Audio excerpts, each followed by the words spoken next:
हम लोगों ने अपने पार्टी कार्यालय का शुभारंभ किया। शिवरात्रि का दिन इसलिए चुना है क्योंकि शिवहर जो नाम है उसको जब आप संधि विच्छेद करिएगा तो शिव और हरि, तो ये दो भगवान का जो है यहाँ पे पुराना इतिहास रहा है।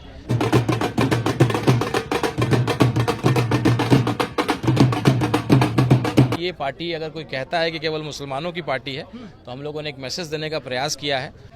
असदुद्दीन ओवैसी की पार्टी MIM जिस पर आरोप लगता है कि सिर्फ मुसलमानों की बात करती है, ये पार्टी और मुसलमानों की ही पार्टी है। आज महाशिवरात्रि के दिन एक अजीबोगरीब तस्वीर दिखा, जहां महाशिवरात्रि के दिन शिवहर में पार्टी कार्यालय का उद्घाटन हुआ है। जो प्रदेश सचिव है राणा रणजीत साहब पहुंचे हैं। देख सकते हैं कि माथे पर चंदन, गले में रुद्राक्ष, भगवा और बगल में जो जिला अध्यक्ष है इनके भी सर पर टोपी और लंबी दाढ़ी आप देख सकते हैं। तो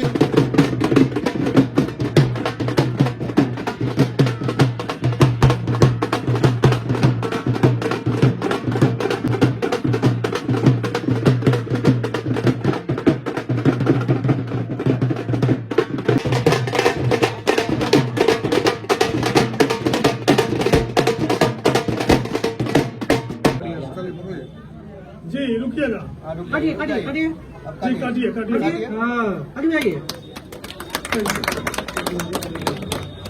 असदुद्दीन ओवैसी की पार्टी MIM जिस पर आरोप लगता है कि सिर्फ मुसलमानों की बात करती है, ये पार्टी और मुसलमानों की ही पार्टी है। आज महाशिवरात्रि के दिन एक अजीबोगरीब तस्वीर दिखा, जहां महाशिवरात्रि के दिन शिवहर में पार्टी कार्यालय का उद्घाटन हुआ है। जो प्रदेश सचिव है राणा रणजीत साहब पहुंचे हैं। देख सकते हैं कि माथे पर चंदन, गले में रुद्राक्ष, भगवा और बगल में जो जिला अध्यक्ष है इनके भी सर पर टोपी और लंबी दाढ़ी आप देख सकते हैं। तो ये एक अलग मिसाल इन लोगों ने यहाँ पर पेश किया है। राणा रणजीत साहब, आज का दिन तो पूजा पाठ का दिन है, सभी लोग पूजा में मगन रहते हैं, भगवान को याद करते हैं। आपको पार्टी कार्यालय के उद्घाटन में चले आए। बिल्कुल, ये चुनावी शंखनाद है और बिहार में विधानसभा चुनाव आने वाला। हर पार्टी अपनी अपनी स्थिति और अपने लोगों के बीच में जा करके अपने आप को मजबूत करने का प्रयास कर रही है। तो हम लोगों ने अपने पार्टी कार्यालय का शुभारंभ किया। शिवरात्रि का दिन इसलिए चुना है क्योंकि शिवहर जो नाम है उसको जब आप संधि विच्छेद करिएगा तो शिव और हरि, तो ये दो भगवान का जो है यहाँ पे पुराना इतिहास रहा है। इसलिए हम लोगों ने महाशिवरात्रि को चुना और इस इलाके से मैं लोकसभा का चुनाव भी लड़ा था और मैं जानता हूं कि कई ऐसे हिंदू समाज से लेकर के दलित समाज से लेकर के ये पार्टी अगर कोई कहता है कि केवल मुसलमानों की पार्टी है तो हम लोगों ने एक मैसेज देने का प्रयास किया है। और हर वर्ग के लोग और हम लोगों ने साथ साथ कार्यालय में अपना एक मुहिम जो हम लोगों ने शुरू किया कि दलित और गरीबों की कैसे हम लोग मदद करें। एक घटना हाल फिलहाल में हुई थी जिसमें एक दलित जो है बिजली विभाग की प्रताड़ना की वजह से उसकी हादसा में जो है मृत्यु हो गई। उसका पूरा परिवार आया, उसने हम लोग को जो है साथ दिया।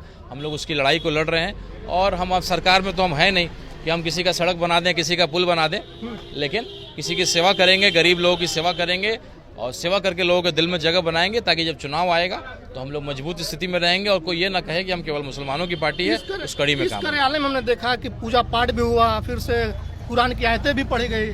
तो क्या मैसेज देना था आज के दिन आप लोगों को? ये मैं अपने चुनाव के समय से ही कर रहा हूँ। मैंने चुनावी कार्यालय भी जब खोला था तो हर चुनावी कार्यालय से पहले हम लोगों ने इस काम को शुरू किया था। कुरान की आयतों को पढ़वाया था और हम लोगों ने अपना हिंदू धर्म के भी जो है मंत्र का उच्चारण करवाया था हर कार्यालय में। तो एक मैसेज हम लोग देना चाहते हैं और लोगों की सेवा करके दिल में जगह बनाना चाहिए। दूसरा, एक जो इलाका का बनावट है, आपने अगर पोस्टर देखा होगा जिसकी आप चर्चा कर रहे थे, इसमें महाराणा प्रताप की भी तस्वीर है, इसमें जो है अब्दुल कलाम साहब की भी तस्वीर है और जो है हम लोग अंबेडकर जी को तो मानते ही हैं, जय भीम जय मीम का नारा बुलंद करते हैं। और एक समीकरण, एक नया समीकरण हम यही कहते हैं कि अगर कोई राजपूत समाज, कोई दलित समाज का व्यक्ति अगर सपना देखता है कि मैं भी, मेरी जाति का कोई व्यक्ति मुख्यमंत्री बने या उप मुख्यमंत्री बने, तो एक नया समीकरण बनाने की जरूरत है। क्योंकि जो भी पार्टियां हैं। आपने शिवहर की धरती क्यों चुना? क्या चुनाव यहाँ पर लड़ने का संकेत है? कितने सीटों पर आप लोग जा रहे हैं या कुछ तैयारी है? शिवहर संसदीय क्षेत्र से मैं चुनाव लड़ा था और इस संसदीय क्षेत्र में 6 विधानसभा आता है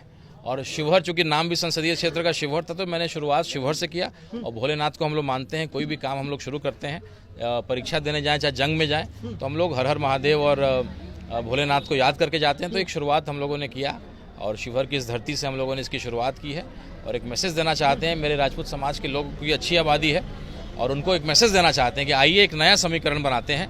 ये MY समीकरण अगर हो सकता है, मुसलमान यादव अगर एक हो सकता है, तो क्या हम राजपूत, मुसलमान और दलित एक नहीं हो सकते हैं? क्या हम सपना नहीं देख सकते कि हम भी मुख्यमंत्री बने? कोई राजपूत का बेटा भी मुख्यमंत्री बने, कोई दलित का बेटा भी मुख्यमंत्री बने, कोई मुसलमान का बेटा भी मुख्यमंत्री और डिप्टी CM बने। अगर ये सपना देखना चाहते हैं और देख रहे हैं या हिम्मत करना चाहते हैं तो एक राजनीतिक समीकरण बनाने का मैं प्रयास कर रहा हूँ। विधायक MP बनना बहुत छोटा सोच है, मैं बहुत बड़े सोच को लेकर के चल रहा हूँ कि हम लोग जो बाकी पार्टियां हैं उस पार्टियों में इन 3 लोगों के लिए, खास करके राजपूत, दलित और मुसलमान को डिप्टी सीएम, सीएम या बड़ा मंत्रालय जैसे कि आपका स्वास्थ्य विभाग हो गया, पीडब्ल्यूडी विभाग हो गया और पथ निर्माण, ऐसे बड़े बड़े विभाग हमारे जात के लोगों को नहीं मिलता है, ना सीएम डिप्टी सीएम मिलता है। तो मैंने आह्वान किया है आज इस शिवरात्रि के अवसर पे अपने समाज के लोगों को, दलित भाइयों को, कि भाई आइए और एक नया समीकरण बनाते हैं और सपना देखते हैं। आपने जो शिवरात्रि की पूजा की, तेजस्वी भी कर रहे हैं, मोदी जी भी कर रहे हैं, तो शिवहर के लोगों के पास 2 ऑप्शन है ही, जो पूजा भी कर रहे हैं, खजूर भी खा रहे हैं रमजान में, तो लोग आपसे क्यों जुड़ेंगे, आप पर क्यों भरोसा करेंगे? देखिए, तेजस्वी जी आज विपक्ष के नेता हैं और वो कह रहे हैं कि अगर हमारी सरकार बनेगी तो हम ऐसा कर देंगे, हम वैसा कर देंगे। अगर यही कंपटीशन लगा है तो मैं भी कह देता हूं कि भाई हमारा सरकार बनेगा तो मैं एक समुद्र ले आऊँगा यहाँ पे, और ताकि यहाँ पे जो है एक्सपोर्ट इम्पोर्ट का काम शुरू कर दूंगा। तो ये इम्प्रैक्टिकल बात है। आज आप नेता प्रतिपक्ष हैं, आप आवाज़ नहीं उठाते हैं, आप जिस पद पे हैं उसका जो है जिम्मेदारी नहीं निभाते हैं। जो बीपीएससी के छात्र थे उनके लिए आपने एक शब्द नहीं बोला, जमुई में जितना बड़ा विवाद हो गया उसमें एक शब्द नहीं बोला। आप केवल ट्वीट करते हैं कि भाई मुसलमानों को कुछ होने नहीं देंगे। आज जब वक्त आया है तो आप कहाँ कुछ बोलते हैं। उसमें ठीक है, खुशबू पांडे को गिरफ्तारी हुआ है, उसके अलावा तो बाकी मुसलमानों को गिरफ्तार किया जा रहा है, जबकि आप मान चुके हैं कि गलती किसकी थी, तो वो जा करके उन्होंने उकसाया था। अगर मैं मेरे मंदिर के आगे कोई मुसलमान भाई आकर के अगर अल्लाह अकबर करेंगे तो तकलीफ होगी, सबका एक सम्मान होता है। और वैसे ही अगर मैं चला जाऊं किसी मुसलमान भाई के मस्जिद के आगे और जाकर के जय श्री राम बोलने लगूं, वहां नहीं बोलूंगा। और ऐसा कोई क्यों करूंगा कि हमारे किसी भाई को तकलीफ हो। और सनातन धर्म तो यही सिखाती है कि सभी धर्म का सम्मान करना है। सारे धर्म से संकेत है कि सब बिल्कुल। तो आप तेजस्वी जी आज जब नेता प्रतिपक्ष हैं तो इसका जिम्मेदारी आप निभा नहीं पा रहे हैं और आप वादे कर रहे हैं कि जब मेरा सरकार बनेगा तो मैं ऐसा कर दूंगा, वैसा कर दूंगा। तो मैं भी कहता हूँ कि एमआईएम की अगर सरकार बनी, एमआईएम का मुख्यमंत्री बना तो हम समुद्र ले आएंगे। मिसबाहुल साहब हमारे साथ हैं। आप लोग तो नारे तकबीर अल्लाह अकबर कहने वाले लोग, कहाँ ये जय क्या नारा है, हर हर महादेव करने लगे? भाई, हमारे यहाँ अपने धर्म का पालन करना और दूसरे के धर्म का सम्मान करना, यही इस्लाम सिखाता है। इस्लाम कभी भी ये नहीं सिखाता है कि दूसरे धर्म को रौंद करके अपने धर्म को गालिब करना। तो अगर हमारे विपक्षी या जो लोग हमारी पार्टी के ऊपर या हम लोगों के ऊपर इस तरह का आरोप लगाते हैं तो उनका आरोप लगाना गलत है। नहीं तो सदन में दिखता भी तो है, असुद्दीन ओवैसी साहब जो भी सवाल पूछते हैं उसमें बड़ी आक्रामकता रहती है और मुसलमानों के पक्ष में रहता है। तो हिंदू भाई आज सिर्फ पूजा पाठ करने से आपके साथ आ जाएंगे या फिर कुछ करेंगे आप लोग ग्राउंड पर उसके लिए? देखिए, मिसाल के तौर पर भारत में अगर शोषितों, वंचितों, पीड़ितों की लिस्ट जब आप देखेंगे तो मुसलमान की हालत एसटी एससी से भी बदतर है अभी इस वक्त। दलित से भी बुरी स्थिति, बिल्कुल बुरी स्थिति है। उनका आंकड़ा जब निकालेंगे आप, डिफरेंट डेटा आर्थिक तौर पर, सामाजिक तौर पर और हेल्थ के क्षेत्र में निकालेंगे, जॉब में निकालेंगे, तो उससे बुरी है। अब उनका एक ही लीडर है जो उनकी आवाज़ उठाता है, असदुद्दीन ओवैसी है। बाकी अदर लोगों के लिए अदर लोग आवाज़ उठाते हैं। बहुत सारे नेता हैं, डिफरेंट पार्टियों में हैं, हर समाज के लिए आवाज़ उठाते हैं। लेकिन चूंकि मुसलमानों की आवाज़ कोई नहीं उठाता, सिर्फ वोट बैंक इसको बना कर लेता है, इसलिए असदुद्दीन ओवैसी साहब अकेले लड़ाई लड़ते हैं मुसलमानों की और बेशतर मुद्दे सदन में मुसलमानों के उठाते हैं। बाकी अगर उनके, आप ये कह सकते हैं कि आप मुस्लिम प्रो हैं, एंटी हिंदू नहीं है? बिल्कुल। बाकी उनके तमाम स्टेटमेंट को देखा जाए तो लगभग हर दलित, पिछड़े, मजलूम, शोषित के हर मामले को उठाते हैं ओवैसी साहब। ऐसा भी तो हो सकता है कि चुनाव करीब है तब आप दिखावे के लिए कर रहे हैं, दिखावा नहीं ना है ये?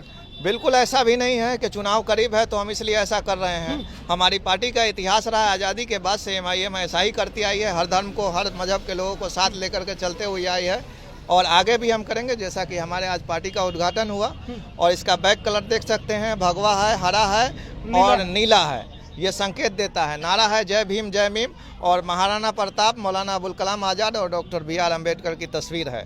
ये आपको हमारे इरादे को साफ दिखाती है कि इन तमाम समाज को हम साथ लेकर के और काम करने के लिए तन मन धन से तैयार हैं। तो देखिए, हम शिवहर में इस वक्त मौजूद हैं और एमआईएम पार्टी कार्यालय का उद्घाटन हुआ है। आज का दिन बहुत महत्वपूर्ण है क्योंकि आज महाशिवरात्रि है और महाशिवरात्रि के दिन असदुद्दीन ओवैसी की पार्टी का कार्यालय शिवहर में खुलना अपने आप में बहुत बड़ा संकेत है। संकेत को आप इस तौर पर समझ सकते हैं कि जब पोस्टर सिर्फ जारी किया गया जिस पर शंकर भगवान की तस्वीर और महाराणा प्रताप की तस्वीर थी, तो नेशनल न्यूज में चर्चा होने लगा कि महाराणा प्रताप और शंकर जी की तस्वीर लाकर एमआईएम क्या कुछ करना चाहती है। तो हमने दोनों जो लोग हैं यहाँ पर, राणा रंजीत साहब हो या फिर मिसबाहुल साहब हो, एक टोपी वाले, एक तिलक वाले, दोनों लोगों से हमने सवाल पूछ लिया कि आप करना क्या चाह रहे हैं। उन्होंने स्पष्ट रूप से जवाब दे दिया है। हो सकता है आपको समझ में आ गई हो बातें। कमेंट करके जरूर बताइएगा कि इसके आगे आप क्या सोच रहे हैं। वीडियो को शेयर कीजिएगा। धन्यवाद।